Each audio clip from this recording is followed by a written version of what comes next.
I'm starting to get a little sick of YouTube.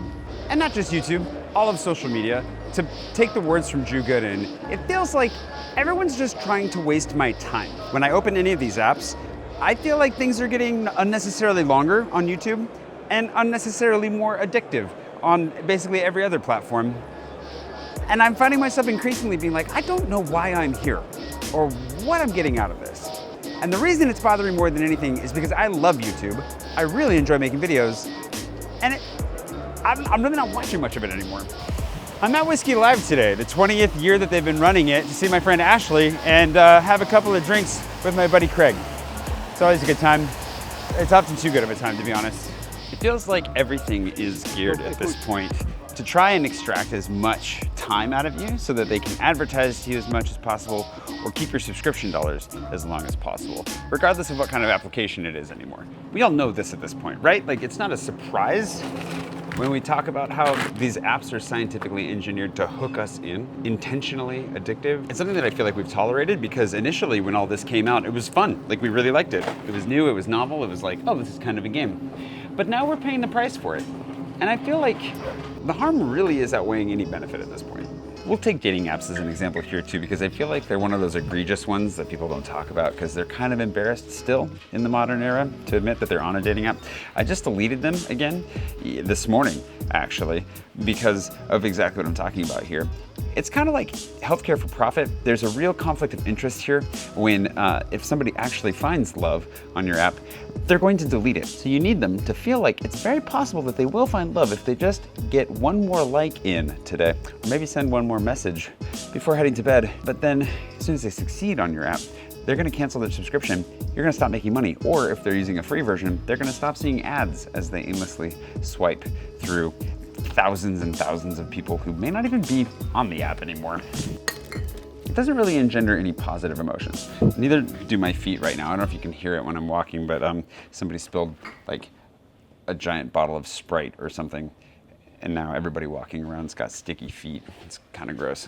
And it's not marketing or advertising that are the problem to me. I think that in our modern economy, marketing and advertising are ultimately really very beneficial to us to help us find the things that we want, that we need to connect us to what we're looking for. It's kind of how the economy works.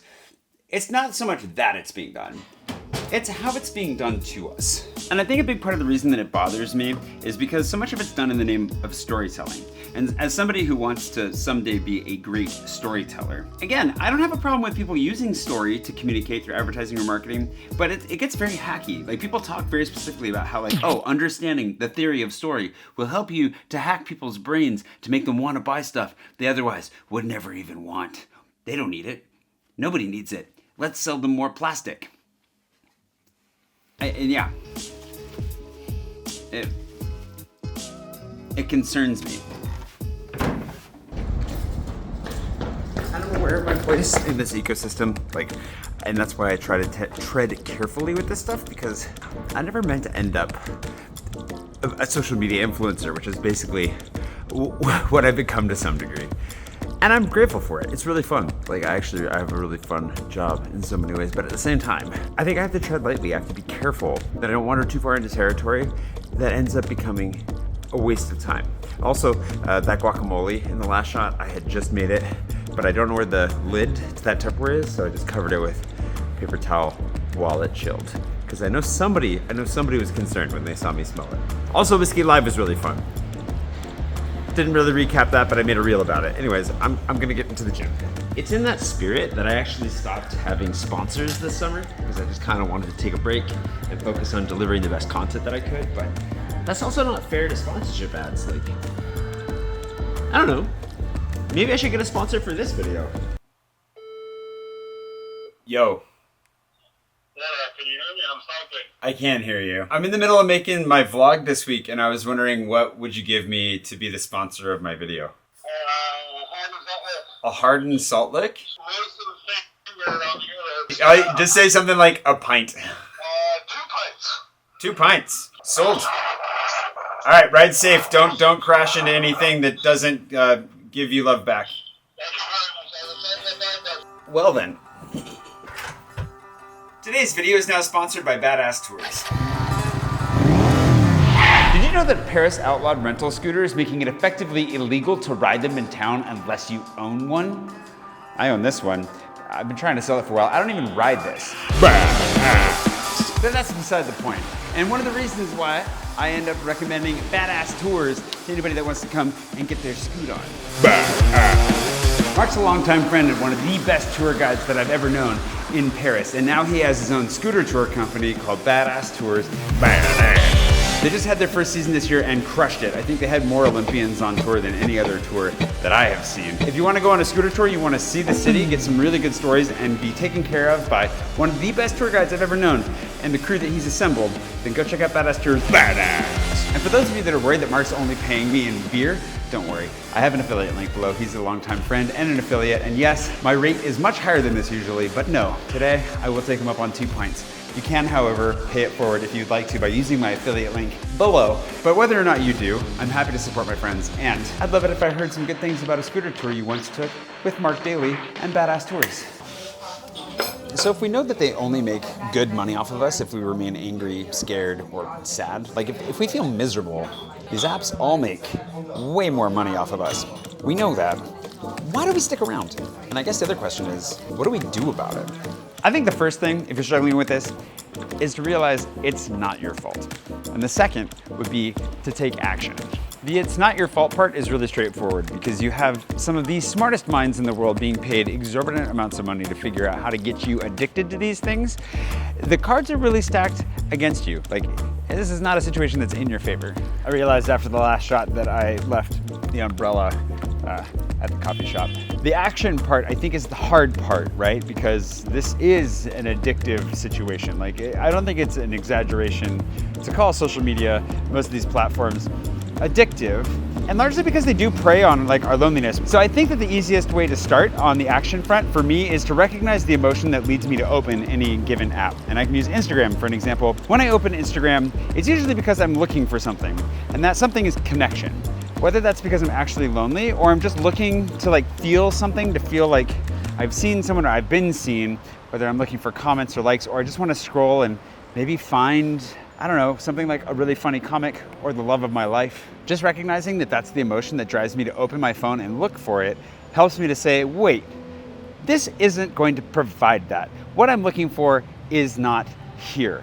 And that is powerful. It'll break the spell for a moment. It doesn't necessarily mean it breaks the cycle. It definitely doesn't.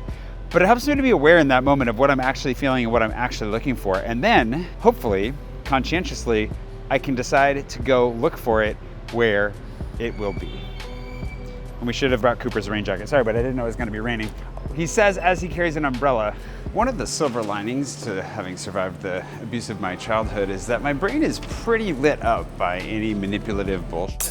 And it's something that I didn't learn to fully trust until going through therapy and getting to the place that I am now, thankfully, in a healthier part of my life. But blessedly, even if I wasn't as good at detecting it in people as I wish I was very good at detecting it in the technology that I was using. And stuff like the tricks that they pull on Instagram where they like kind of show you a flash of something they know you want to see and then, oh, it refreshed right after opening to something else and now you have to scroll to find that thing you wanted to read or see or whatever. Yeah, that stuff really turns me off. I see it very clearly and I immediately close out of the app. That said, I've still fallen into some habits with using Instagram, and so I've had to, take steps to make sure that I don't overdo it, ideally.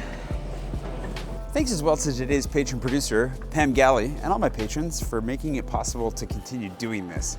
Making videos like this would not happen without their support, so thank you so much.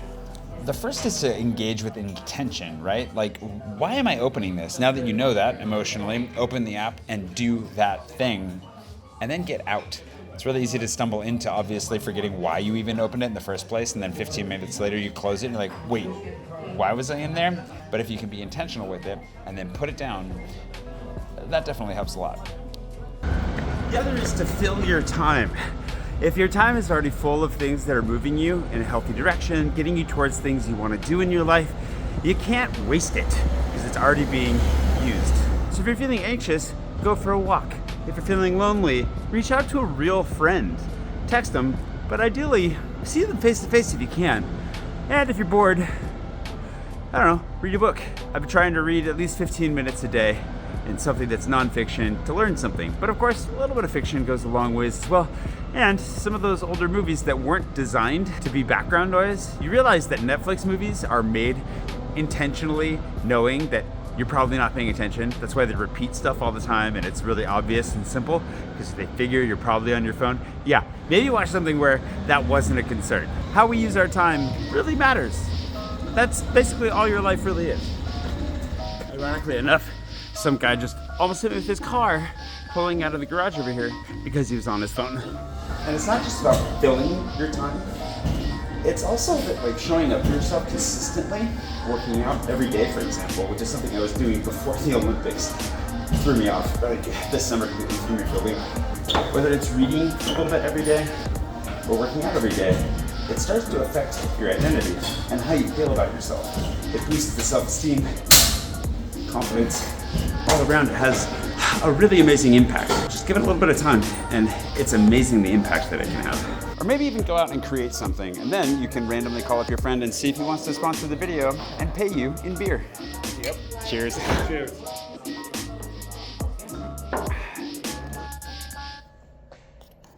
All right, let's see how this works with the glasses. Come here. Boy, oh, you're so good, you're so good.